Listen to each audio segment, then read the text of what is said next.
হ্যাঁ দিদি, মাথা ঠান্ডা করে ভোটটা করো, তারপরে এর বিচার আমরা করবো। একদম আমি অ্যারেস্ট করাবো, সব কটা শেয়ার দিয়েছে।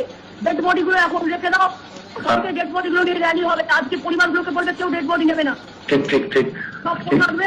এবং আজকে আগে ভোটটা করে নাও মাথা ঠান্ডা করে।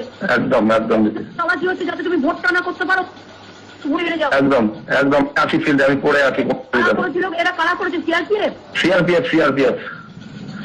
লোকগুলো কারা? লোকগুলো কারা? পুরো আমাদেরই লোক, আমাদেরই লোক।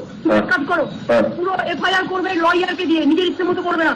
ওকে ওকে এফআইআর বাড়ির লোক যেটা করবে আমি বলে দেবো আফটার ইলেকশন। ঠিক ঠিক এখনই ফুল স্টেটমেন্ট নিতে গেলে করবে না, ভালো করে এফআইআর করতে হবে লয়ারের সাথে কনসাল্ট করে, যাতে এগুলো ওদের কমান্ডার থেকে শুরু করে এসপি থেকে শুরু করে সব কটা পাঠে, এসপি কেও পাঠাতে হবে, আইসি কেও পাঠাতে হবে। ঠিক ঠিক এখন মাথা ঠান্ডা করে ভোট করে হবে, এজেন্ডার চেঞ্জ দাও। সব বুথে নিশ্চিন্তে কাজ করো, সব বুথে এজেন্ট আছে, দুটো যা গিয়ে বলে দেবো আমি যাচ্ছি, সব জায়গায় যাচ্ছি। মানুষ চারিদিকে গিয়ে বলি চিন্তা করার কোনো কারণে ভোটটা না দিতে পারেন যাতে, তার জন্য এরা এরকম করছে।